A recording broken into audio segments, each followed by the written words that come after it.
gini. Kenapa? Karena kalau gini, ini kan apinya kencang. Kena rambut gitu. Berarti harus gini terus? Iya, gitu. dan dia sudah ada di depan, so dia udah tahu apa yang akan terjadi gitu. So you don't have to worry about that. Oke. Cuma sebenarnya kunci kreatifnya event pemerintahan itu pada saat perumusan. Kita kan berbicara masalah apa namanya birokrasi ya. Dep, nanti kita kapan-kapan terusin ya sama tim kurator ya. Dep Special Edition. Halo teman-teman sahabat event, ketemu lagi dengan gue Antono Vos. Di episode ini gue lagi main ke kantor sahabat event, teman kita yang baru aja pindah ke kantornya. Kita lihat seperti apa keseruan dari teman-teman detail. Oke, gue sudah di dalam dari kantor detail. Barusan ketemu Om Rangga di depan nih, anak-anak teman-teman IO lagi pada ngobrol di belakang. Kita lihat seperti apa nih. Hah? Oh. Iya lagi. Oh, ini harus diabadikan, penting loh gila. Apa kabar Pak Ringa? Baik. Halo. Sawadikap. Tante Debbie. Ini yang punya kantor nih. Masa itu loh Rangga. Oh, Rangga di sana. Nanti kita ngobrol-ngobrol. Dan di sini sudah banyak makanan ya. Makan dulu. Ini baru. Ini makan apa kita? Barbekyun. Nah, kita mau main-main tour di office. Kita lihat di detail.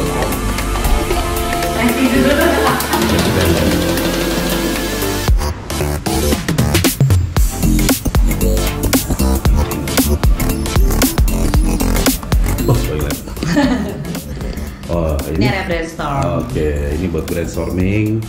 Tapi nontonnya tulis. Apa aja kan brainstorming, bahannya bisa dari apa aja kan? Ayo. Dari terkoneksi smart TV, internet, ngobrol-ngobrol santai di sini, nyari ide. Di isinya sepatu. Sepatu semua tuh sepatu. Nah sih, ini ruang meeting, tapi isinya sepatu. Oh iya. Waduh.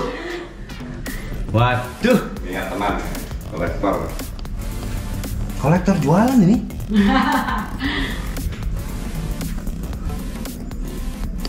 Wih.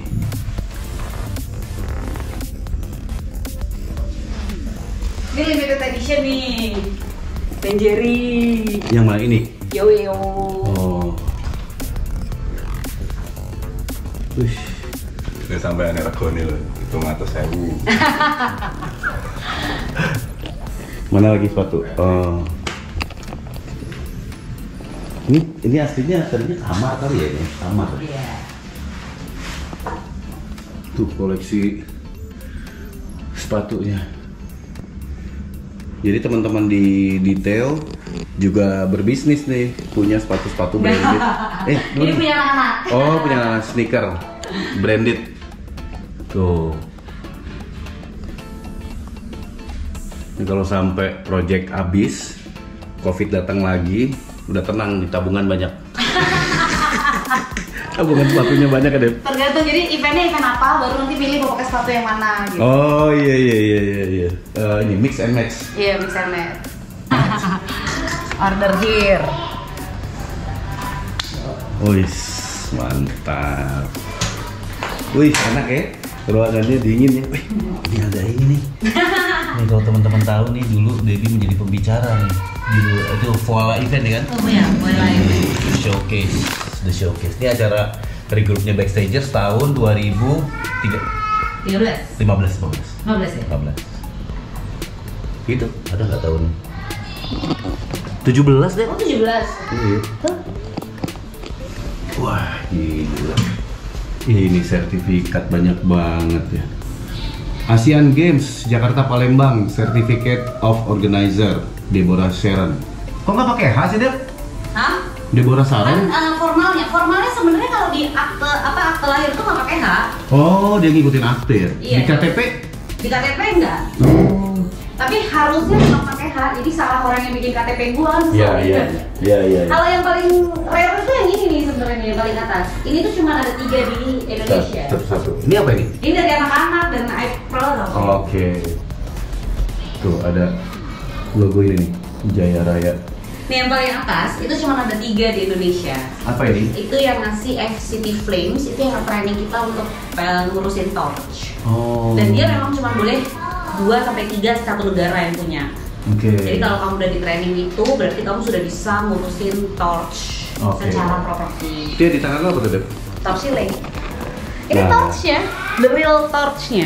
Nah ini torch yang waktu itu dipegang sama Pak Jokowi. Sama Mas Dika. Lu jangan pegang-pegang sidik jarinya Bapak Presiden ada di sini. Udah hilang berarti. Iya. Oh, gitu. Nah tapi ini sebenarnya torch yang asli. Oh, ini masih fungsi, dikasih gas nyala. Masih. Oke. Terbuat dari apa sih, Dep? Itu, Dep? Nah itu gue nggak tahu tuh bahannya, tapi yang pasti dia nggak gampang terbakar dan emang heavy banget sih. Makanya kan kenapa kalau makanya Iya berat juga ya. kita tuh tugas kita tuh jagain supaya kalau torch tuh dipegang di sini. Harus tangan tuh harus begini. Kenapa? Karena kalau gini, ini kan apinya kencang. Kena rambut gitu. Berarti harus gini terus. Iya, dan sometimes karena ini berat ya, pas lo lari tuh Turun. lo begini. Makanya selalu ada kayak whisper di belakang gitu bisikin ke naikin gitu. Iya. Oke. Berat banget emang. Ini berarti memorabilia hasil Debbie dan teman-teman di detail mengerjakan torch relay. Torch relay. Itu event internasional loh. Sedunia loh itu. Yang akhirnya Asian Games ya. Asian Games. Kok gue tadi nyebutnya torch relay pon sih? Torch relay itu Asian Games ya, gila. Ini event dunia. Sebenarnya kuncian gue tuh adalah ini. Okay. The Lord Himself goes before you, He will be with you. So sebenarnya tuh gini, apapun yang lo lakuin, Tuhan tuh udah ada di depannya. Jadi maksudnya lo ngalamin kesengsaraan apapun, lo kena apapun, lo nggak usah khawatir. Iya. Udah Artinya kasih aja ke Allah, Tuhan akan gitu. selalu ada di dalam langkah kita apapun itu. Dan dia sudah ada di depan, so dia udah tahu apa yang akan terjadi gitu. So you don't have to worry about it. Oke. Dep, setelah muter-muter di kantor ada yang mau gue tanya. Itu apa tuh, Dep? Gue kan suka banget kacamata, lo tau? Nggak, gue sensitif sama ini kan. Lampu. Terus? Kacamata lah. Kacamata. Ini gue Unboxing. Unboxing. Ini gue baru beliin sama laki gue tadi karena aduh, emang laki lo tuh ya. Iya. Bisanya cuma ngebeliin aja. Justru. Itulah suami yang dicari gitu. Coba kayak. Gile. Awas mantul. Mantap. Emang Debbie dari dulu yang gue keren emang selalu gaya ya kalau acara selalu keren gitu kan. Gue di ballroom pakai kacamata, kata orang-orang nih orang sok banget. Mohon maaf, jadi begini teman-teman, mata saya itu sensitif apalagi kalau kurang tidur. Ya, itu sama tuh. Ya. Jadi kalau kurang tidur, gue tuh butuh banget kacamata untuk matahari ataupun memang lighting gitu. Nah, sama nutupin juga kan, mata kita lagi capek kan suka. Nah juga sih, kalau itu gue ada konselor. Gitu. Kalau gue hitam. Kalau ini gue gak tahu apa ya, tapi Gentle Monster ini dia nggak bikin ruangan jadi gelap, tapi bisa menghilangkan semua intensitasnya si light. Orang-orang jelek nggak ada lah ya? Nggak ada, pasti harus cocok gitu kan kayak gue gitu kan. Nih gue lagi mau makan, ketemu sama ownernya dari Detail Communication ya? Event. Detail Event. Tadi gue di depan, selamat datang, kita mau ke teman sahabat event, ke kantornya detail.com. Dotnya aja .co.id by the way. Salah. Tuh kan, kita harus terus berkomunikasi supaya bisa mengupdate, ya kan? Dep, gimana kabarnya? Dunia per-eventan, gitu kan? Gue gak mau nanya hal yang lain, sebenarnya ada yang lebih penting yang dikorek dari Debbie, tapi nanti itu di episode yang lebih penting, yang lebih keren. Nih sekarang nanya detail dulu, detail tuh berapa tahun sih? Detail itu 2016, berapa itu? 2016 berarti 6 tahun. Udah 6 tahun tuh hampir ya udah remaja lah ya. Udah perusahaan remaja lah ya. Gimana kendala-kendala perkembangan grafik eksponensial dari usaha bisnis lo? Aman-aman aja. Alhamdulillahnya sih. Alhamdulillahnya aman, alhamdulillahnya semua berjalan dengan baik. Iya. But anyway kan kita kan sebenarnya kan punya dua sisi bisnis ya kalau untuk event. Kita punya klien pemerintah, kita punya klien swasta. Nah itu dua hal yang memang udah ada di detail.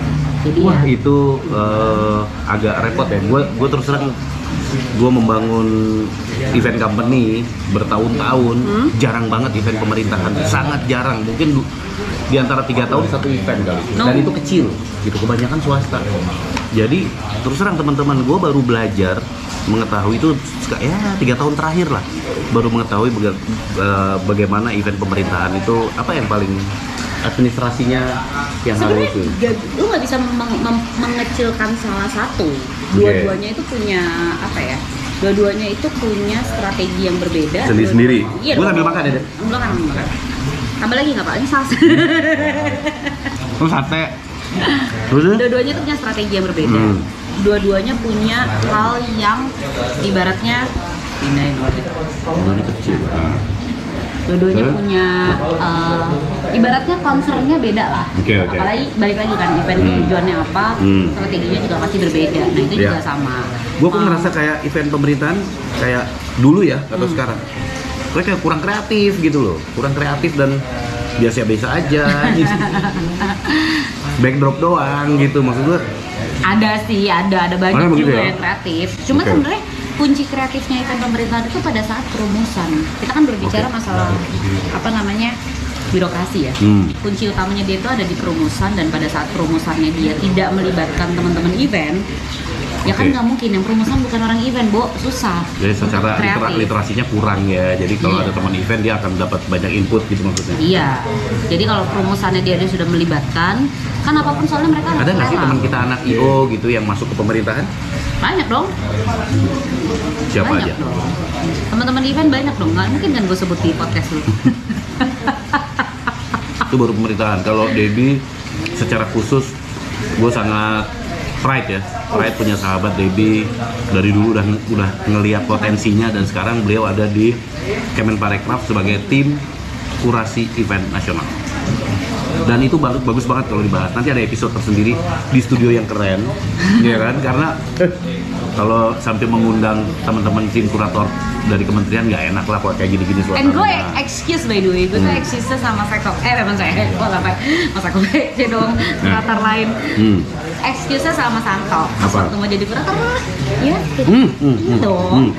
Lo inget dong, gue excuse Mas kalau gue jadi di kurator gue tidak bisa banyak mengurus backstage karena gue harus berpikir secara apa namanya holistik. Gue harus berpikir, harus memikirkan helikopter view. Iya dong, dan gue harus memikirkan organisasi-organisasi lain gitu kan. Dan itu nggak mudah saat darah gue dilahirkan dari backstagers, tapi gue harus benar-benar melihat organisasi-organisasi lain juga harus berkembang dan harus terlibat gitu. Betul. Dan itu waktunya cukup simultan dan agak bertepatan ya. Jadi waktu kita komunitas, kita kegiatannya banyak, bagus-bagus. Debbie adalah yang sangat aktif. Kemudian akhirnya kita menjadi organisasi, Debbie aktif di kementerian. Dan organisasi backstage itu udah ada yang ngurus sekarang gitu. Tinggal kita lihat aja bagus apa enggak gitu kan, program-programnya ada harus apa enggak. Bagus dong, harus bagus. Apapun. Backstagers. Karena nggak bisa ngomongin 1-2 orang pengurus ya. Kita harus ngomongin apalagi backstage sekarang ya, the whole udah punya Indonesia lah. Iyalah, udah punya ketua DPD, ada teman-teman di daerah yang belum jadi DPD tapi udah berkontribusi, itu banyak banget loh. Gue setiap kali keliling pasti akan perhatikan ini siapa nih the next DPD, the next leader. Maksudnya orang-orang potensi ya? Iya, orang-orang potensi. Kalau bicara organisasi, mau backstagers mau siapapun, dengan lo ada di kementerian sebagai tim kurator, memunculkan mengkurasi event-event nasional, apa yang lo lihat dari apa yang perlu dibenahi sih di organisasi agar mereka lebih sadar mau membangun event gitu, nggak cuma nunggu order misalnya? Beda dong, kalau semuanya sadar mau membangun event dan nggak hanya nunggu order, itu kayaknya balik ke bisnis masing-masing.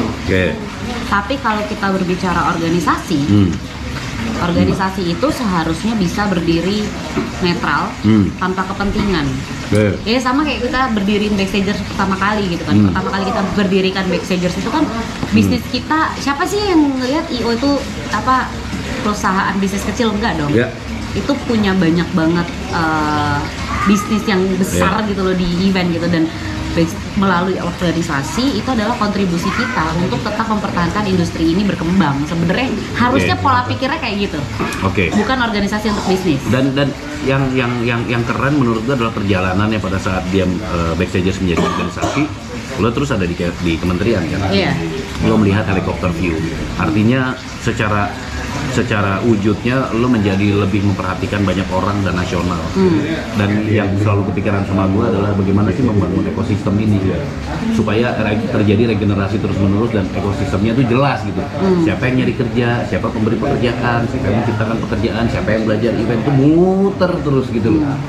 Nah, dengan lo ada di kementerian melihat dari lo sebagai seorang kurator, kira-kira masukan apa nih buat teman-teman IO di Indonesia gitu? Apakah harus event itu misalnya ada insight yang ke depan tuh kebanyakan digital misalnya gitu menyikapi.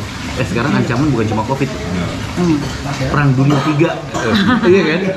Kalau nuklir diletusin katanya menurut kabar internet mati bro, nggak ada internet. Gimana Dep ngelihat ini Debbie udah keliling Indonesia nih sebagai tim kurator sudah keliling Indonesia, apa yang lo dapetin Dep dari teman-teman IO di daerah? Kalau gue sih berbicara keren-keren nggak sih mereka kreatifnya gitu? Kreatif. Tapi sometimes beberapa orang akan masuk ke zona nyaman. Beberapa daerah juga masuk ke zona nyaman yang merasa udah oke lah bisnis gue udah oke lah gitu. Gue nggak harus lagi lah nyoba gitu. Nah itu yang sebenarnya harus banget kita benahi ya sebenarnya. Apapun kita harus open mind, kita harus lebih kreatif lagi dan kita harus belajar. Berarti mereka mungkin nggak ini apa? Mereka bukan nggak belajar, nggak sadar bahwa yang mereka bangun harus memiliki keberlangsungan, sustainability. Atau mereka cuma bisnis yang iseng. Kan banyak nih orang event bisnis iseng-iseng cuma 3 tahun udahlah, gue jadi penjual mobil lagi. Tadi gitu. penari latar kita lewat tuh namanya Mas Andro. nggak. Kalau seumpamanya mereka merasa enggak sih kalau gua, cuman kayak impact di daerah juga mungkin nggak terlalu signifikan seperti di Jakarta. Mereka masih bisa event, kan. Jadi untuk mereka move secara metode event juga masih belum banyak. Tapi di luar itu semua, event is event. Kita berbicara event itu bukan cuma sekedar konser by the way, event meeting, event ini event gitu kan ya. Private event ya. Nah, tinggal metodenya online event ya event, tinggal metodenya. Nah, itulah yang tadi gue bilang kreativitas. Coba hal baru, belajar. Event namanya kita bilang begini, internet mati gitu kan ya. Amit-amit gitu, amit-amit.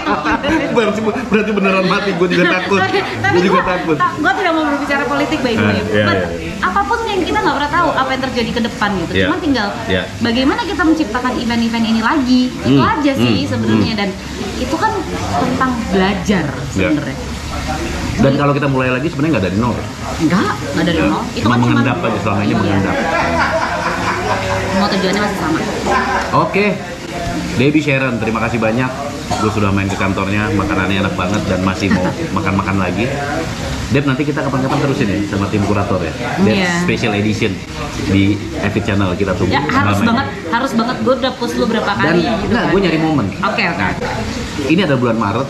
Ini adalah momen 2 tahun industri event terpuruk. Iya kan? Maret dari 2020. April bakal bangkit.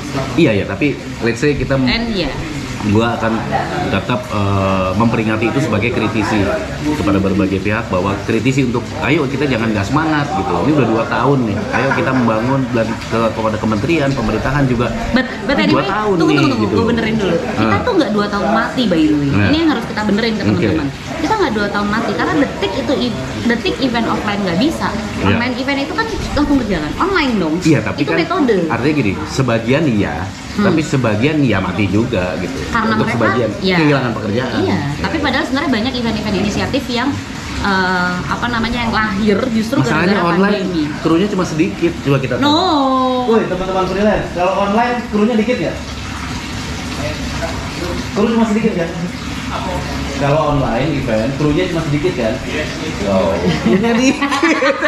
Anak-anak kru yang jawab dikit gitu. Jadi sebagian orang masih merasa mati mereka. Masih merasa mereka belum bangkit. Yang mudah-mudahan ada. Kita berharap. Ya, salah satunya dengan Debbie ada di. Cuman beda di euforia sih. Euforia online sama offline. Dan sekarang online juga mulai ditinggalkan kan ya? Lo bikin webinar juga orang juga Udah bosan what gua. else? Gitu. Teman-teman di brand manager rokok udah bosan gue. Iya, udah bosan. Udah nggak ada ini. Oke, sahabat event, terima kasih banyak sudah menyaksikan Event Indonesia. Debbie Sharon, thank you, terima kasih banyak atas jamuannya dan assalamualaikum warahmatullahi wabarakatuh. Bye.